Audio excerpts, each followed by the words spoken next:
What's up everyone, welcome back to another episode of Workshop Rebuild. It's been over a week now and I haven't updated you guys with any videos whatsoever, but in today's video I'll give you guys a big update on the John Deere 400.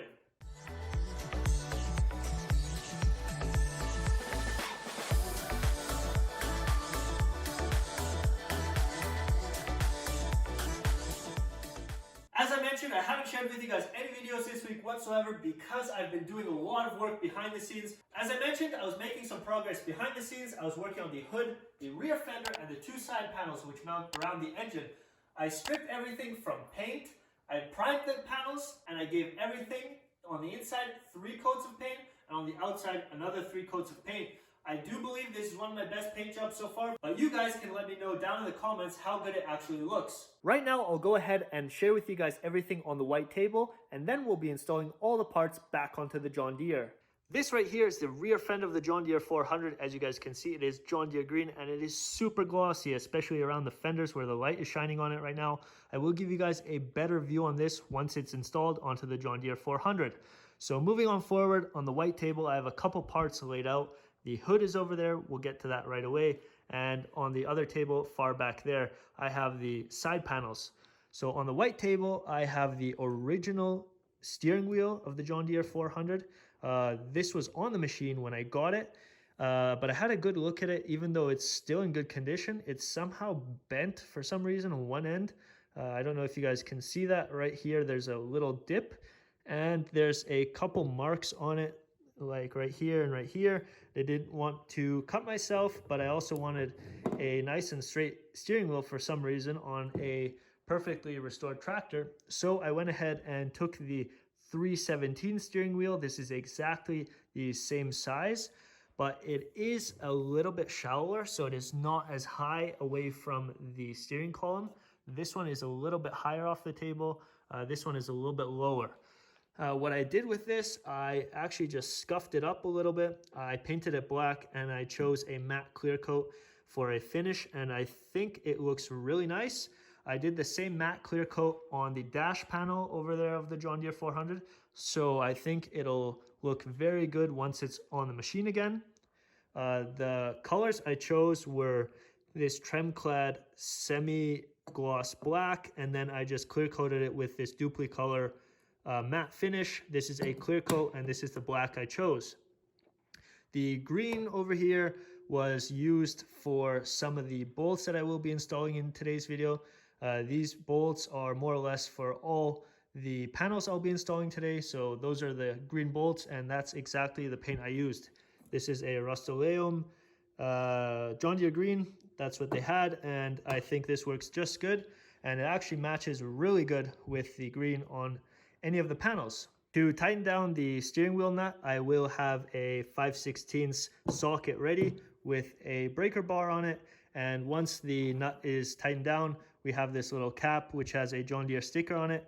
I might even replace this as it's lifting up a little bit, but this cap will be mounted right in the middle of the steering wheel, and that's how it will look like later on. Some of the parts towards the right of the white table are the John Deere hood. I have the headlight assembly. So we have a positive and a negative wire. We have 3 bulbs, and we have the visor or the lens for this setup. Now, what I did on the visor, I polished it down the middle, and then the 2 edges, I painted them black. So that will give a nice little touch to the green once it's done. Now, what I did already on the John Deere 300 once was in this area right here where we have our lights. We would like it to reflect a little bit more. So what I will be doing once it's back on the machine, I will be scuffing this area up all the way around the perimeter. And then I'll come over here and I'll grab this paint. I chose this last time and this reflects really, really well. This is an aluminum color, but as you guys can see, the cap, it has like these sparkles in it, and it works really, really well when these little lights are shining. So I will be scuffing the inside of this hood up right here, and I will be painting it with this aluminum color right here. Some of the other parts laid out on this table are for the seat. So these 2 brackets mount underneath of the pan. So before you put the pan on, you'd have to put these brackets underneath the pan. I'll share with you guys how that works. And then we have these seat springs, which will mount onto these brackets right here. So that's all for the seat. I still have to purchase a seat. And this is also the seat switch. I hope the seat will have a little cavity where I can put the seat switch in. I will be installing all those parts very soon, but we'll head over to the little table over there and I'll share with you guys the side panels. These are the John Deere 400 side panels. As you guys can see, they're super glossy. You guys can see even my reflection with my hand here. And I'm really satisfied with the paint job, but we'll have a good look at them once they are back on the machine. And I'll share with you guys a close-up view and a view from distance. And we'll really see how glossy they are later on. But for now, I'll just give you guys a close-up view on them right here. I think I talked enough, so now I'll grab the rear fender and mount it onto the John Deere 400.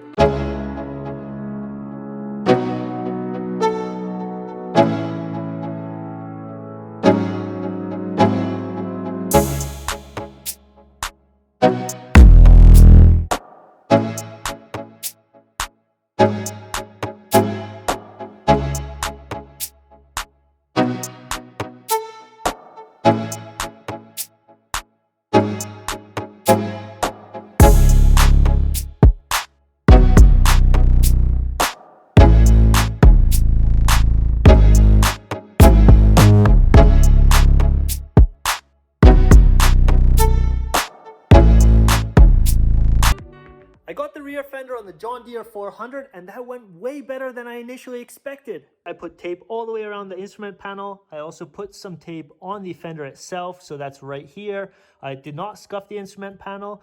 I put some tape on this thread for the mower deck adjustment, and I also put some tape on the shift knob. I took the key out just for safety reasons, and I also took the parking brake knob off, and I just pushed that little piece in. So there was nothing in the way over here. And on the other side, it looks exactly the same. There's some tape on the fender pan, but everything is relieved from any scuffs. On the rear of the fender, we have 2 bolt holes for 2 carriage bolts, which mount in from the top, and on the bottom, we'll have 2 nuts. Up front, we have 2 bolt holes on either side of the instrument panel, which will also be tied into our main frame. Another thing to note is we have a little grommet which will go right in the center hole of this rear fender. Once this grommet is in place, then I can pull up the wiring for our seat switch.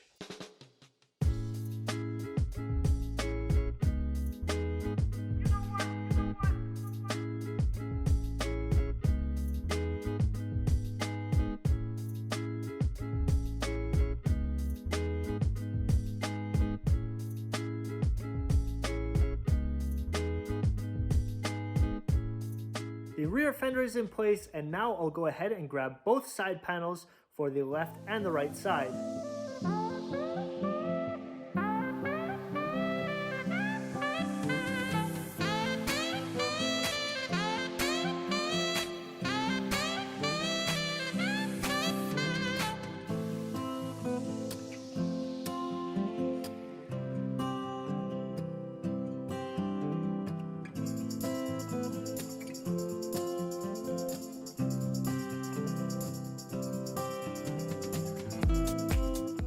I finished up with the side panels, and there's 3 bolts on each side, so it's very simple to remove them or even put them back on.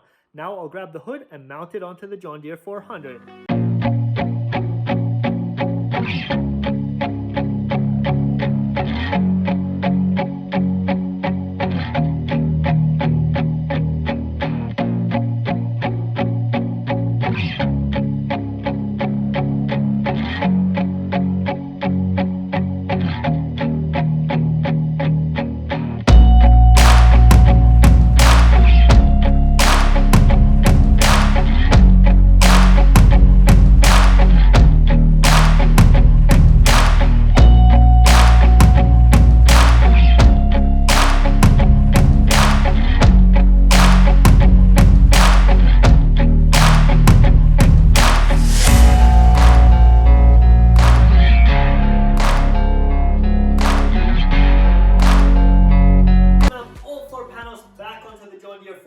I'm not quite done yet for today's video, but I gave you guys some detailed shots on the paint from the side, so it really reflects the light and it also reflects even the objects around this tractor. If you guys like the paint job, hit that like button down below and leave a comment what you guys think about the tractor in general. I still have a couple parts on the white table, so I'll go ahead and mount the steering wheel right away.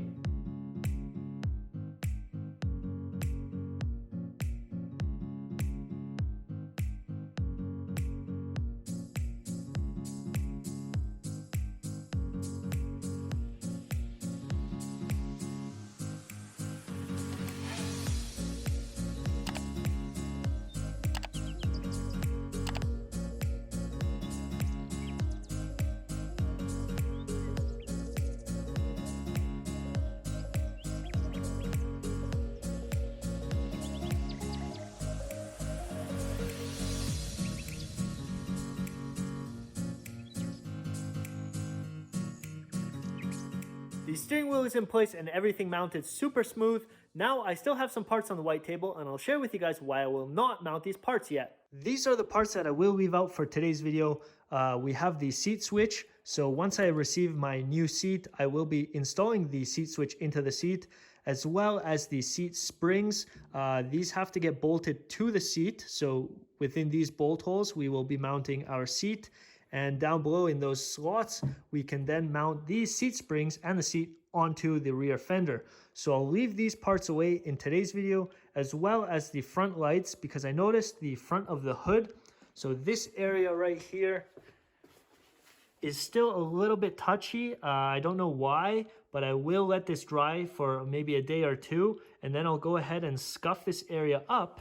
I'll be painting it with this aluminum spray paint. Then I can install the front headlights. We have a positive and a negative. The negative will go to our ground up front and the positive goes to our yellow wire from the wiring harness.